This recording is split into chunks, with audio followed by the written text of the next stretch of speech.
I think we can both safely say, Steve, we're passionate about people and seeing people grow. Absolutely. 100%. Excellent stuff. So we want to just quickly go through 10 habits that we think we can strengthen or start, depending upon, where you're at in your personal development and growth. And, this isn't rocket science. Some of these things, you'll be like, they're obvious. But I find that by talking about them and hopefully by discussing them with other people, the importance of them, and that kind of lifts up the priority list. And because we're talking about it, it becomes front of mind, and we become more intentional about working on these habits. So if you've got your notes, if you downloaded them from the chat, those who have just joined the call, you can find all 10 points on the PDF that's in the chat column. I'll get us underway with the first one, and me and Steve are going to share this, just go between the two of us. But the first one really is, I think, the one that everybody is kind of being forced into, and that is rest. Rest. And I've put it under the heading of meditation being the habit that we need to strengthen, that I need to really prioritize.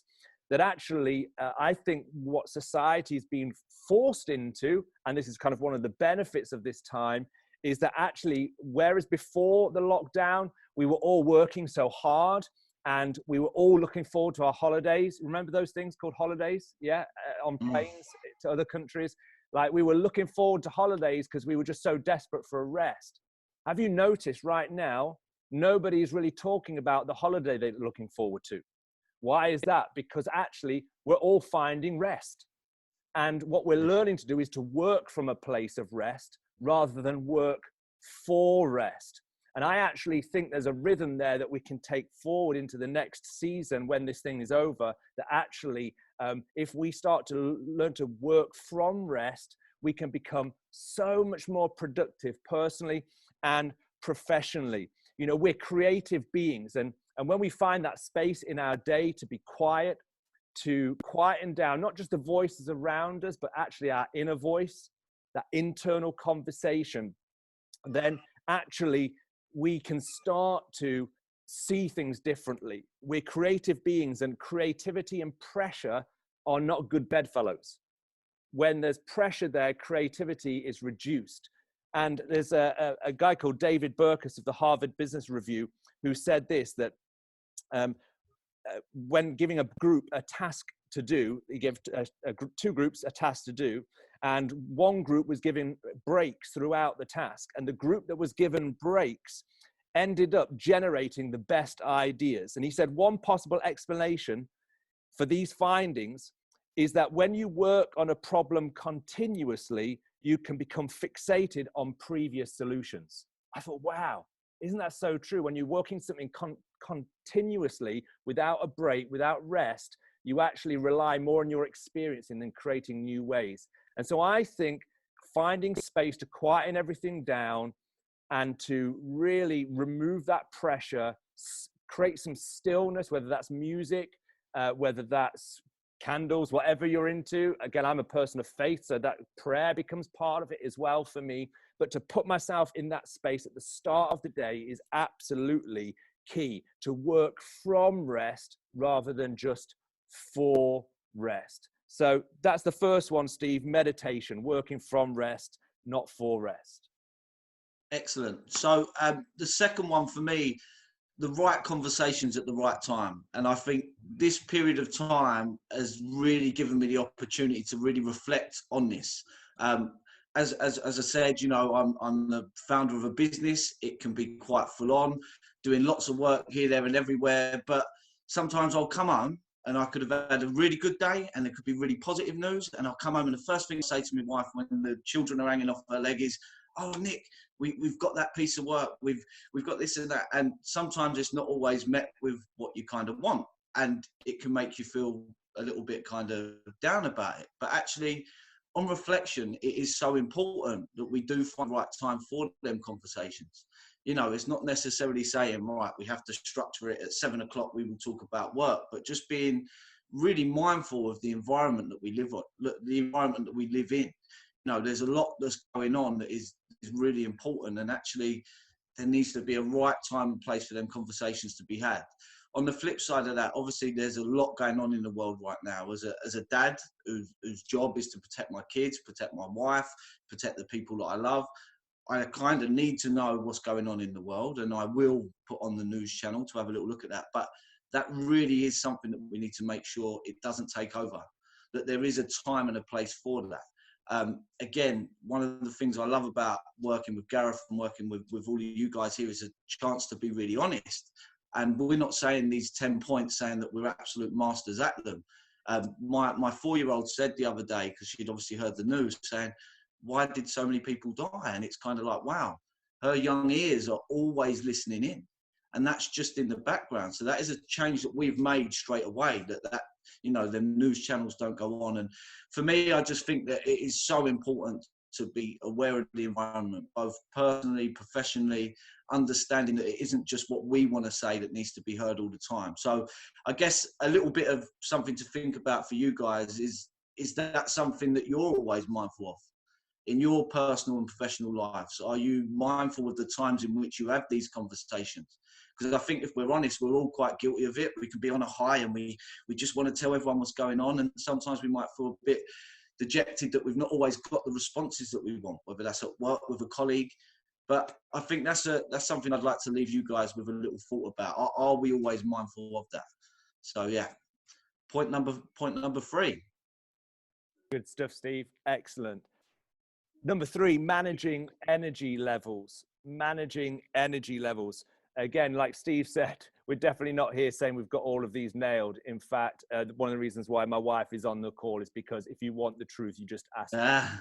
And you know, one of the things that as I'm guessing there's a lot of achievement-driven people that are on this call, and achievement can be like a drug.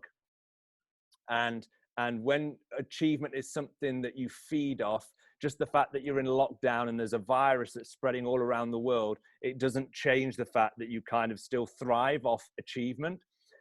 But of course, the danger is that we essentially try and take our previous level of working and try and squeeze it in to this season. And the reality is I've found, and I'm having to really try and work hard at realizing I can't put in the same amount of hours at this time than I did before, because I'm at home majority of the time. I've got family around. There's a different dynamic to life right now. And so I think a key point here is that it's not necessarily about putting the same amount of hours in, but it's about putting more into the hours. Not trying to put the same amount of hours in, but putting more into the hours. So managing energy levels. So the image comes to mind of somebody managing a vineyard. And when somebody manages a vine, essentially their job is to keep pruning it so that it keeps bearing fruit. And the reason why they keep pruning it is because any branch that's left on the vine that isn't bearing fruit, it's not just in a neutral state, it's actually taking energy from the overall plant. So they have to cut off anything that is subtracting energy. And so if at a time like now, when we have less hours and we're trying to achieve more through less, then the key is to ask the question, okay, how can I cut off anything that is subtracting energy? And I just made a note of a few things down here. I mean, there's some very practical ones through to, you know, the danger is right now that we go to bed really late and wake up later. And just to put in the habit of going to bed at a good time and waking up at a normal time, that affects our energy levels. Our diet, again, just managing carbs. I'm not a dietitian. I'm sure there's somebody more qualified than I am on this call. But you know, managing what we're taking in, the cupboards are around us all the time, and so managing what we're consuming. Power naps. I've got to be honest with you. An hour ago, I was lying down on my sofa. I had 20 minutes because I wanted to be fresh on this call. I just realized I've got to make sure. Went for a walk with my wife. Again, just trying to manage energy levels because I want to try and get more into the hours and not simply try and cram my old life into this period. And I really believe that for each of us, that means that actually we can move back into when the restart actually comes, we can actually be more productive and take what we've learned into that next season. And hey, wouldn't you want to be achieving, like 40, 50% more while doing like 40%, 50% less? And I believe that can be a gift from this season. So that's point number 3, Steve.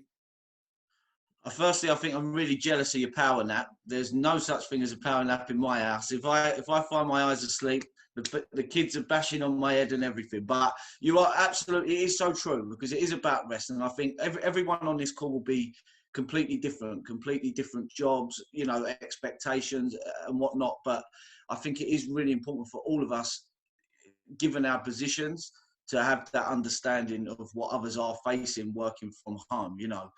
I personally, I am someone that really enjoys working really hard. I actually enjoy it, but I have to be really mindful. I can't be doing a 9 to 8.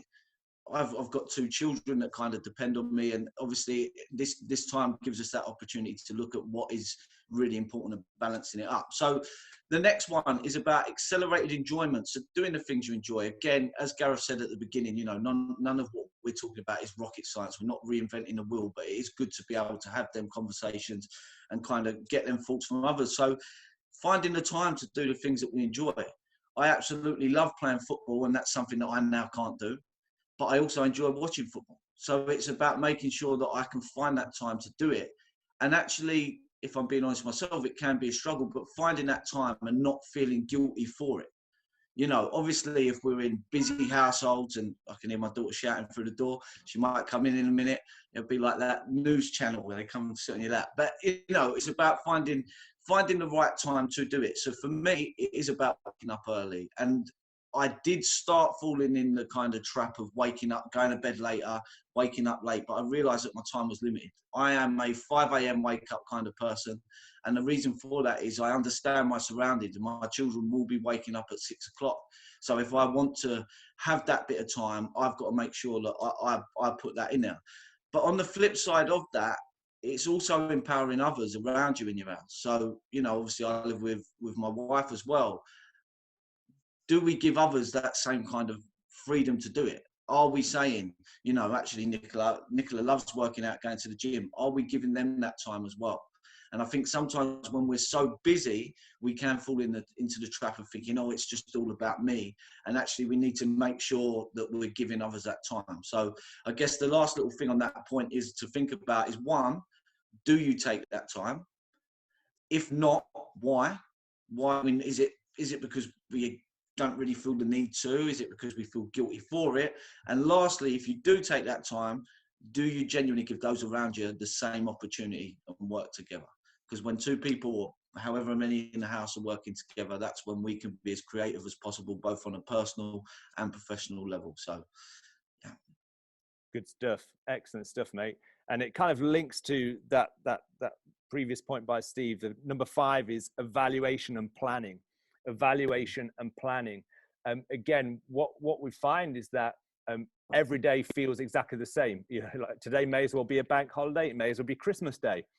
Every day it feels the same. We almost don't know when the week ends and when the week begins. And so actually finding a point in the week, I find, where we stop and we reflect on the week that has been. What am I actually learning from the activities? As I look back on my activities, both personally and professionally, what has helped and what has hindered my relationships, my work, what has helped and what has hindered, so that I can adapt and then plan into the next week. I think majority of people, and my default is exactly this, is wait for the day to arrive and then decide what I'm going to do. And immediately I find myself in a reactive state. And so what happens is I'll tend to then repeat that week after week. I'll repeat and react, unless I stop and I reflect and then respond to my reflections and plan. And like Steve said, I love that thing about doing stuff that you enjoy. I've got to be honest, I often feel guilty about doing the things that I enjoy. And that's because if I've not planned it in, I've not given myself permission. Your plan gives you permission. And some of us need to give ourselves some more permission. And like Steve said, we need to give others permission. Sometimes we just assume everybody else knows what we're allowing them to have. But actually, if we're not speaking it, then we can't make that assumption. And assumption is the biggest killer of communication in households and in offices and in work life. And so evaluation and planning, because there's a law called Parkinson's law. I'm not sure if you've heard about it, but it says that work expands so as to fill the time available for its completion. So in other words, if I said to all of you, right, you've got a week to complete an assignment based upon the 10 habits that we're talking about today, then, you know, most of us will take the week to complete it. But if I say you've got 24 hours, then all of a sudden we work to the time frame that we're given. But the thing is, with our own days, if we're not actually putting any boundaries in place, then we'll tend to just fill the time that we allow ourselves. And that's when the lines become blurred. We start responding to emails in the evening. We're on devices, which is another point in a minute, so I won't go into that, at times when we shouldn't be on them. And so just by evaluating and planning and creating some segments in our week, blocking some time, again, this connects to, that's how we can put more into our hours, by evaluating at the end of the week and planning the next week. So evaluation and planning is absolutely massive. And I want to encourage us, let's be people who are going to reflect on what has been and respond to the week ahead, rather than simply repeating what we've done and therefore reacting in every day to the needs of that day. Steve, over to you. Excellent. So number 6 is about visualization and forward thinking. And I think that does come back to your point. I think the reality is all of us will know the value of planning and evaluating. But whilst we know it, we're not always the best at doing it. And I think that even for me is something that I'm still always working on. And I think now it's a really difficult time. And again, I can only speak for myself. I know there'll be people on this call whose circumstances are very different, and it may be a lot more hectic, and a key worker that's going out there all the time. I mean, us ourselves, we are doing that, as part of our community work. We're delivering food parcels, doing wellbeing packages, and it's so important. So you don't always have that time, but where there is time, there's an opportunity. And one thing I think I've always wanted, probably for the last 4 years, when I set up Strengthening Minds, I didn't really plan out all of this to happen, like in terms of where the company would go and its growth. It was just a passion, something I rolled with. But now I have got that time, and I've always wanted it to kind of regroup. And now I've got it. It's so important that I don't waste it, that I actually put in the hours that are needed to think about the things that are important. All the ideas that I've wanted to do to be able to bring out. I mean, even with this, Gareth, this is something we've spoken about for a long time, about wanting to go into organisations and do wider wellbeing stuff. Well, here we are, we've had this opportunity to kind of start developing that conversation, which is great. So it is about visualisation, and it is about forward thinking. What are we going to do with this time? And that comes back to the planning. I've got a clear plan about what I want to achieve. And also on a personal level, one thing I've realized is that sometimes we just, kind of just passing by all the time. We go on a family holiday to Spain at least twice a year because the in-laws live there. And I don't think until now I've actually really ever appreciated how great that holiday is. You just kind of go, you get on the plane, might have a beer at the airport, and then you land. But actually now I'm really missing it. And the next time I go, I want to be fully present in that, and actually be able to enjoy it to the best of my ability. I think one thing, again, on a broader note, that all this has brought up for me is just how hectic things can be, and how much we can miss out on if we don't embrace the kind of opportunities that are out there and have appreciation for them. So again, something to think about. What is it that you are looking forward to right now, and how are you going to make that happen? Something that the wife will always tell me, and I think I've got better at, is thinking and doing are two different things. So you can have the best and nicest thoughts in the world, which a lot of us do, but then time gets busy and it didn't happen, and you get disheartened in yourself. So actually making the most of that time. If you want to get it done, let's plan, let's get it done, and then we'll be happy and rewarded when it comes to plan. So yeah, that's number 6. Brilliant, mate. Excellent. And just to encourage you, as you're hearing these points, do put into the chat specific points that maybe you're challenged on, or that you're saying, "Do you know what, this is one for me that I've really got to get to grips with." Or maybe you've even got some suggestions or ideas or tips that you want to share with everybody else. So again, we'll come to those in 3 points time.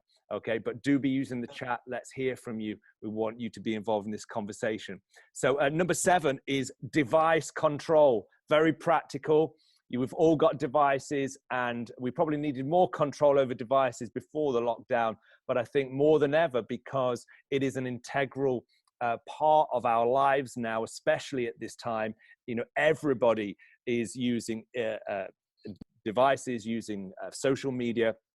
And so I think we've almost got to, in this lockdown period, have an understanding of what role devices are playing, and to really be aware and self-aware at the time as to what am I doing right now with the screen that I'm looking at. And I kind of looked at it and thought there are 3 types of screen time now. 3 types of screen time. Number 1, there's connection. In other words, I use it to connect in a way that communicates value. So like you guys, you'd have been on Zoom calls to grandparents, to family, to people abroad in different countries, just maintaining connection, maintaining that people are safe and that they're well, and you're using it to communicate value. Okay, so there's connection time that is for value, but then there's consumption. So device screen time, which is consumption. In other words, I'm simply taking in. Maybe I'm just feeding off something just to stimulate my mind because it's been a long day, or boredom is another thing. So I'm just bored and I'm just scrolling through the social media channels. I'm just binging on Netflix. There's consumption. And then the third one is there's construction. In other words, I'm using it to build something. And I think this is where most businesses are right now. If they weren't already, they're having to use online media, online content, online platforms to build their business, to build their influence. And I think because we're just on these devices and screens all the time, I think it's just being mindful again, like when is this just connection? So this is about valuing people. When is it about consumption? And when is it about construction? And really, if we go too far on any of those, then we'll become unproductive. And it's about maintaining the balance of those. So I just want to encourage us just to create some self-awareness around those 3 different categories, because we all need to be doing all 3. We need to be communicating value. You know, if we've not picked up the device to speak to somebody and to show that we care, we appreciate them, we need to do that more, because that creates movement emotionally in us and increases our ability to produce a higher quality of output. If we're simply consuming too much, boredom can actually be destructive to us, especially our mental health. Just simply consuming for the sake of consuming. Let's just be aware in that moment, right, am I going to stop right now consuming? Maybe I'm going to turn this into a connection moment. So I'm going to communicate something of value to somebody. Or maybe I'm going to look at a different way I can build my business. Maybe look at somebody else who's in the same sector as me, and what are they doing to use devices and screens to build. But I guess it's just building some awareness around that. And of course, putting them down, leaving them alone. When you go on a walk, say, hey, do you know what? I'm not going to respond on my phone when I'm out for a walk, because this is about just connecting to people that I'm walking with, from the same family and household, and I'm connecting with nature, or whatever you're doing. Okay, so let's just, at the dinner table as well, let's make sure that we put them down. Ask our kids, if you have kids, how are you feeling, kids? Make sure we don't assume that everybody's okay. But device control is key. Steve? Brilliant. Just seeing a couple of comments. So Michael, thank you for them comments. We're looking forward to, once we've got these points out of the way, we'll definitely be coming together to address them issues in terms of the planning and evaluation. So we'll come on to that. Number 8, I'll keep it brief for this one. Heart pumping exercise is so important. The reason I keep it brief is I can't sit here and pretend that I'm there in the gym every day. I'm not, but I also do realise the value of it. And like I said, I love football. Once a week, I'll go and play football. I can't do that at the moment. I don't overly enjoy running, but I also know the benefits. And this is, again, it's all about practicing what you preach. When I'm working in schools or with the community, it's all about empowering them. And I've really, over the years, tried to make sure that everything I'm telling others, I'm able to do myself. So I always think when I go for a run, the feeling before, it's getting a bit better now because it's lighter outside, but the feeling before is one of, oh, it's kind of dread, isn't it? You kind of feel like, oh, I really don't want to be doing this. Then the feeling during is kind of, why am I doing this? And then the feeling after is one of, fulfillment, where you feel that you've achieved, not only physically, but mentally. So whatever kind of exercise it is that you enjoy doing or don't enjoy doing, it is so important to get up and get that done. And we always go back to these kind of sayings, anything worth having in life takes hard work. Well, surely there's nothing better having than a good feeling about yourself. So discipline, it is about having that discipline. And again, a question to think about for ourselves, how disciplined are we? The people in this room today, is not enough we need to share with everyone, but how disciplined are we? If it's something that we want to improve, then it's something that we've got to do. So that's point 8. Excellent, Steve. So number 9 is expand your mind. Expand your mind. You've got more time because you're putting more into your hours, not just trying to do as many hours as before. You've got more time because, of course, you can't do a lot of the things that we were able to do before. So we can go 2 ways with this. As I said, we can go down destructive paths, boredom, and destructive habits that are on the end of those pathways, or we can choose to turn right and go down a different pathway and say, hey, I'm going to learn something new. I was really encouraged by a guy who coaches me. It was about a couple of years back now, and we were just talking about a particular subject, and he's an architect by profession, or he trained to be an architect, and he encouraged me to go and read up about architecture. And I was like, what architecture? What's that got to do with what I'm doing in terms of personal development and growing people? And he said, you need to go and read these books on architecture. And so I went and I bought one of these books, and a lot of it I didn't understand. But as I was reading it and like trying to look at it and learn something new, a skill, and just understanding a different profession, it was amazing how it gave me fresh insight into the things that I am involved with. And I suddenly realized, wow, there's a link between how you build buildings and spaces and how you build people and how you build teams. And it was just like, wow, learning something completely like apart from what I'm involved in day to day actually created fresh insight. So I really want to encourage you, you have the opportunity in this season to learn something new. What is it you're going to learn? I'd love, like, this is a challenge I'm just going to throw out there. I hadn't planned on saying this, but hey, wouldn't it be great if like we all say there's this thing I'm going to learn about, a subject or a book or a profession or a person. Maybe it might be a biography, something that you've been quite intrigued by, that by the end of this call, kind of we've all said, like, this is something I'm going to look into. I'm going to tell you what mine is. Okay, it's really, really boring. But it's kind of something that I've always thought, I need to learn about this. And it's like stocks and shares. I know very little about stocks and shares and how, that whole part of the newspaper, with all the FTSE, etc. I always just go straight past it. I don't understand it. But I thought, do you know what?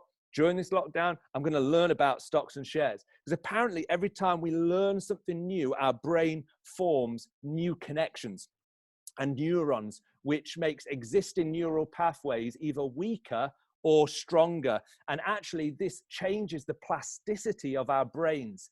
And it releases dopamine, which is the drug that kind of, internal drug that is, that kind of like makes us feel happier. So, hey, learning something new can kickstart a great feeling in us and give us fresh motivation for the things that we're consistently on with our families, our friends, and our work. So, hey, I've already seen here, somebody has paid for an art course. Matt's paid for an art course to do in the evenings during lockdown.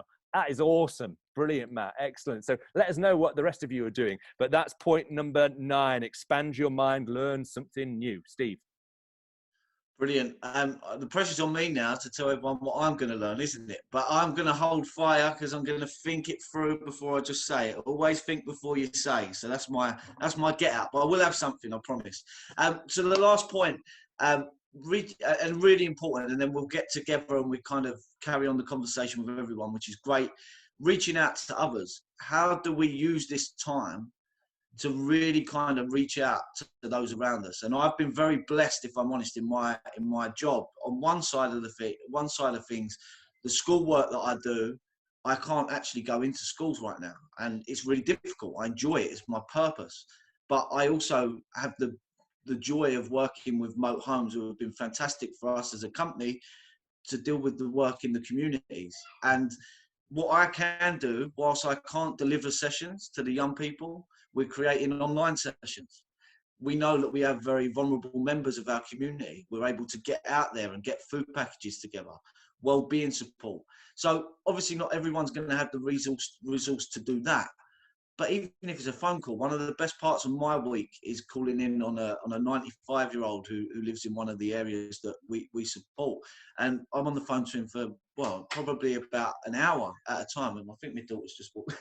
She's fine. So I'm on the phone to him about an hour at a time. But maybe selfishly, it's really nice to do something nice for someone else, that people know that we are there for them. And I think in terms of this line of work, that's what gives me that buzz. And there's so many amazing people out there doing amazing things. So, and I think also this time's giving me a chance to reflect. It's not ideal being stuck at home and not being able to get out. But I look at my personal situation and I think I've got a back garden, I've got a loving wife, and I've got 2 children. Not everyone has that.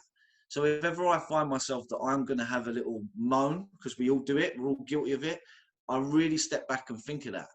Because actually, if this would have happened when I was 12 in a 1-bedroom flat, it would have been really difficult. So I just think it's really important to really look at your own circumstance, really understand it, and whilst it might be tough, have that kind of understanding that there might be others that are really struggling too, and think about what we can do to help them. So I think the end point for me with that is always someone struggling a little bit more, and about appreciation, finding appreciation in some of the most difficult times. So whilst it's not great, the one thing that we can be doing right now that we can all do is focusing on our well-being. And for me personally, calls like this really help, and I hope it's something that benefits everyone else, and when we all come together we can hear a bit more from others. So reaching out to others, embracing the opportunity, and making a difference where we can. Love that, Steve. Absolutely true. I think it's so easy to switch into a consumer mindset, especially in lockdown, isn't it? But if we can switch that into being a contributor, as there's so many amazing people right now on the front line, key workers, care workers that are contributing way above and beyond, just some of them just absolutely superhuman in their efforts. We can be thinking, okay, how can I contribute right now? Because the moment I start getting my eyes off myself and my own situation and onto others, something happens internally in us, and it sparks that creativity, and it creates that feel good, because at the end of the day, we're better giving than we are consuming. And so that's brilliant. Love that. Hey, listen, let's get some comments going. Okay, so we've just given 10 habits to strengthen or to start. Okay, let's just quickly run through them again. So just from my notes here, you should have it in your PDF that's downloadable. If you came late onto the call, there's a PDF that should be in the chat column. So the first one was meditation. It was working from a place of rest. Number 2 was, Steve? Oh, number 2. Oh, you put me on the spot now. Finding the right time for a conversation. Finding the right time for conversation. Yeah, right time for conversation. Managing energy levels is number 3. Achieving more with less. Number 4 was accelerated enjoyment, finding the time for yourself and the things you enjoy to do. And number 5 was evaluation and planning, learning to reflect and respond. Number 6, visualization and forward thinking, making the most of this opportunity of time. Number 7 was device control, the 3 types of screen time, making sure that we're not overemphasizing one over the other. Number 8, heart pumping exercise. We know it's hard, but get out there and do it. It's proven fact that it will help us mentally and physically. Number 9, expand your mind, learn something new. And number 10, reaching out to others. What can we give back at this difficult time? Excellent stuff. So we've got some comments coming in right now. Let's hear from you. We were going to break down into groups, but I can see like we've kind of got half and half people that are kind of just listening in and half that are kind of physically present. So I think what we'll do here, Steve, is if people have got questions and are happy to come forward and so we can hear and see you, it'd be great to see some different faces and hear some different voices. So if you've got some questions or something that stood out to you, then just raise your voice. Let's hear you, okay? Or if you've got a particular point that you want to dig into a bit deeper, then speak now. Otherwise, we'll just keep looking at the comments and the chat and we'll respond to that. Does that sound the right way forward, Steve? What do you think? I think so. I'm not going to lie. I always find it really difficult talking on these things. So if I can do it, anyone can. Just throwing it out there. Excellent stuff. Love the fact Goz has started an introductory course in contract law. Wow. So Goz is remember I said there was a whole list of people that are different professions. He was the music architect. So he's chosen something that is like, I guess you'd see is almost like complete opposite to the spectrum of what he's normally used to. Brilliant, Goz. That's awesome. Amazing. Please put out what you're doing in the chat. Let's hear from you. The new thing that you want to learn. A question that's come in from Angus. Without rest, you repeat your patterns. Can you expand on this? Without rest, you repeat your patterns. So yeah, good point, Angus. And Steve, please feel free to just jump in, mate. Yeah. Unless we actually stop to rest, I don't think we can truly evaluate.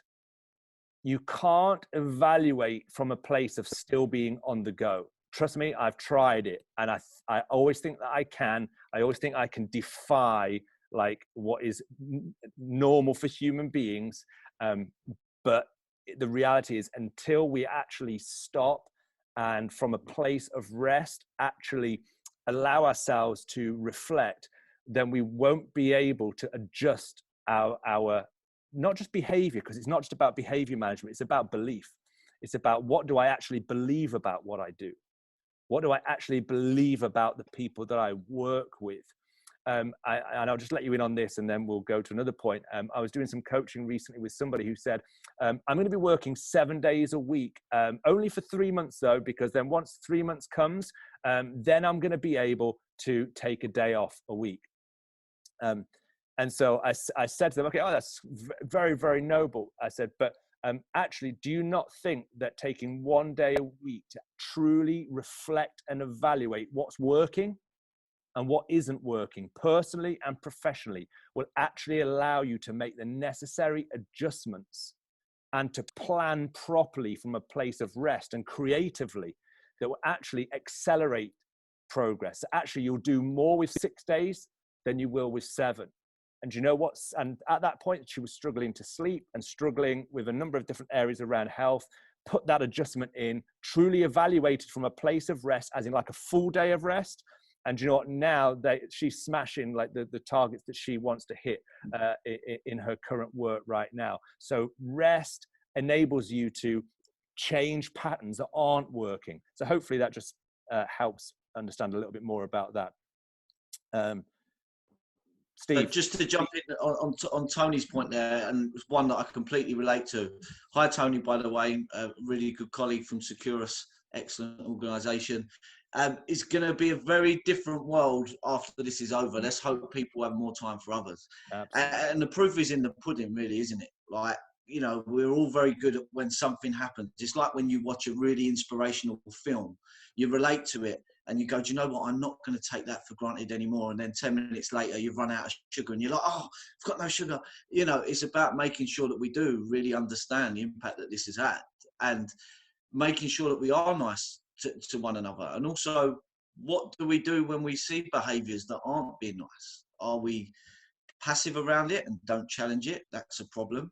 Are we aggressive around it? Obviously, that's not going to be a positive way to look at it. Or are we able to stand up and kind of, you know, educate people on the importance of, you know, the importance of being there and being nice? And Tony, that is certainly something that I worry about, because, you know, I worry that we've had this experience all together, and that the second the doors are open, everyone's back through, everyone goes back to normal life. And, you know, as you said, it's not going to be normal anymore. And I think we've all got a key part to play in that, not just for ourselves, but also kind of motivating others to share them same kind of positive feelings towards others. So, yeah. Yeah, love that. And Tony, Joe, I think you absolutely spot on. I think how we reorientate everything that we do around serving others, moving forward. You know, if this thing that has happened to us is going to actually be a gift to us eventually, it's going to be in the fact that actually and we're all leaders, we all have influence, whether it's over one person or one company or one team or a family. We're all leaders, we're all influencers. It's actually asking ourselves the question, well, how can I position myself to serve others going forward? Because actually the amazing thing is that when we prioritize others and serve others and have more time for others, the amazing thing is opportunities end up finding us. Opportunities to grow end up coincidentally happening to us. And I think there's a principle there. It's a universal principle. You know, when you sow, you reap. And, you know, whether that's good or bad. And I totally agree, Tony. Let's keep that going. And if the 23, 24 people that are on this call right now can be advocates of that, then hey, we can do our part to start to shape society, as are many, many others right now, including that amazing guy who's raised 12 million. You seen that? Yeah, fantastic. Absolutely fantastic. Hey, he's done 100 laps of his garden. It's not like a small garden. It's like massive. Amazing. Okay, another comment coming in here from Daniel.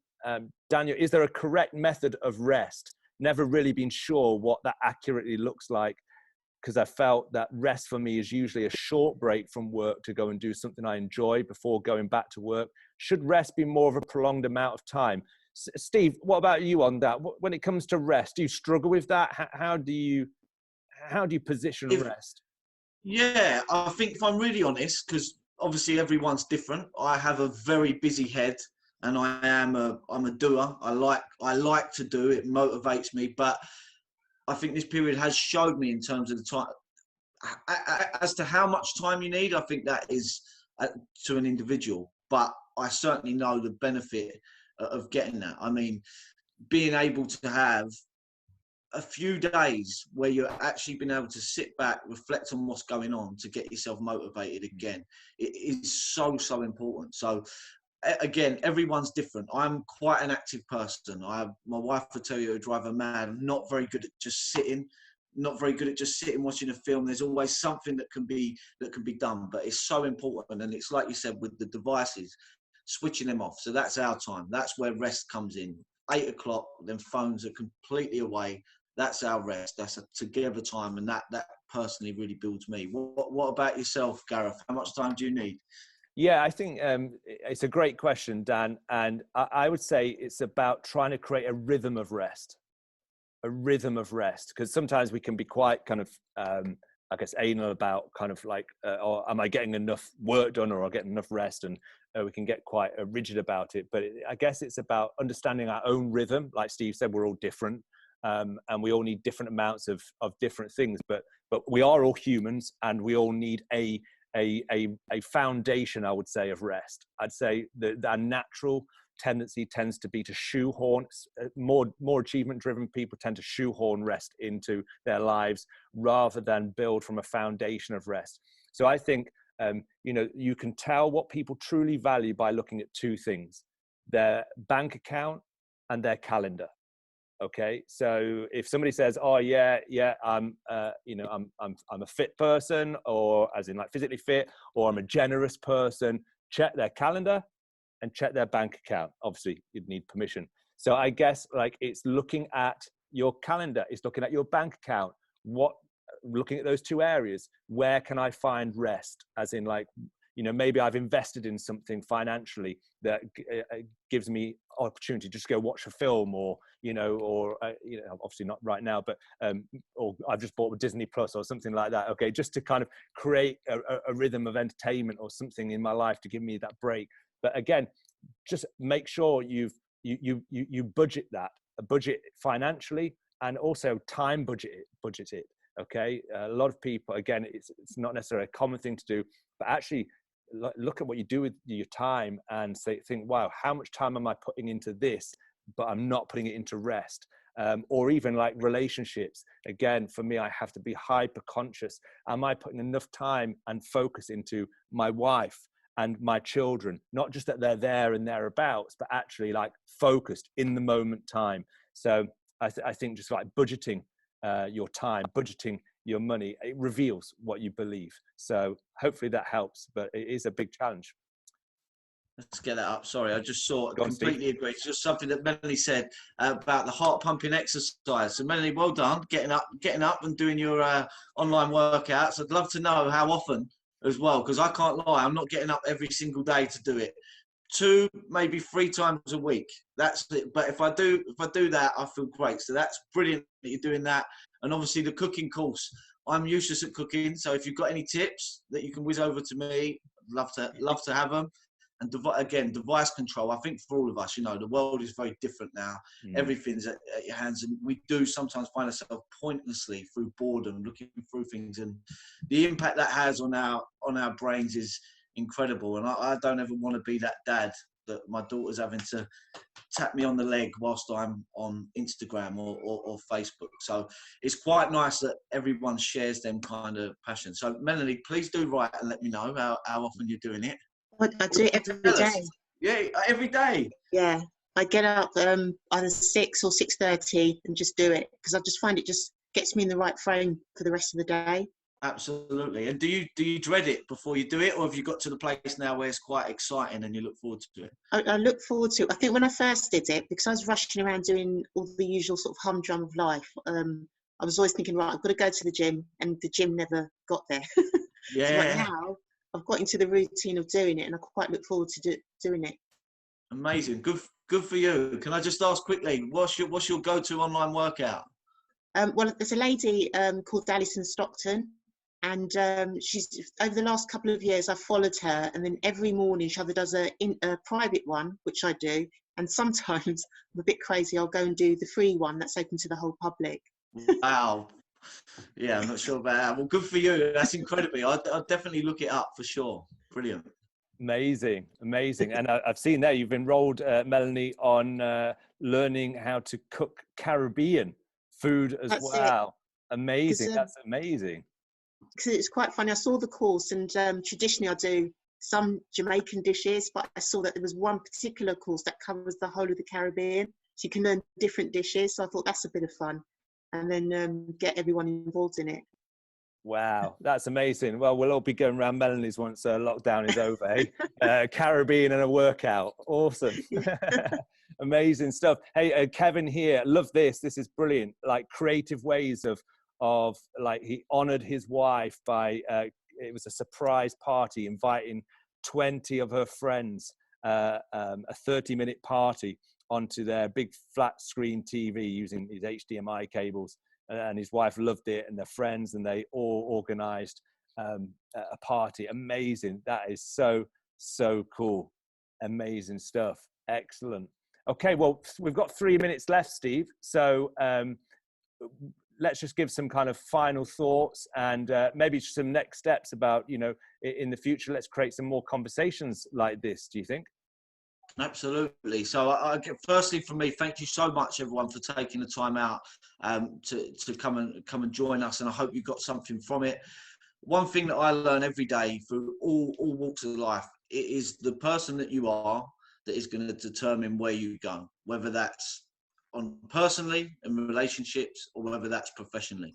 And that's something that myself and Gareth talk about a lot, and I certainly do to the young people we work with in schools, the people in our community hubs. It is about investing that time in yourself to be the best you can be, because that's where opportunities arise. I didn't set up what I've set up and doing the work that I've done through being the most, it's going to sound terrible now, cleverest person. See, it doesn't even make sense, but it is about the person you are. It is about the passion. And if you genuinely have that, that fire in your belly and want to go and share it, and that genuine care, then you will get there. And I think for me, this is what all of this is about. developing them habits, being honest with ourselves. I've got the list of 10, and I have, even before we come on, graded them on a scale of 1 to 10 as to how good I am at them currently, and I've still got a bit of a way to go with it. So I just love the fact that we're learning together. And Gareth, I think, you know, it'd be really good for you to kind of speak about the next steps, because it'd be really good if this is a conversation that can carry on for sure.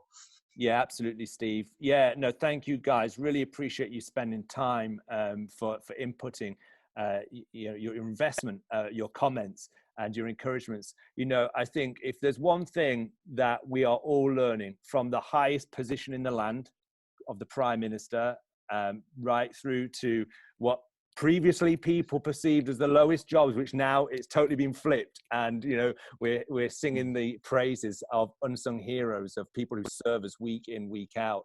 And it's this, is that at the end of the day, we're all human beings, not human doings.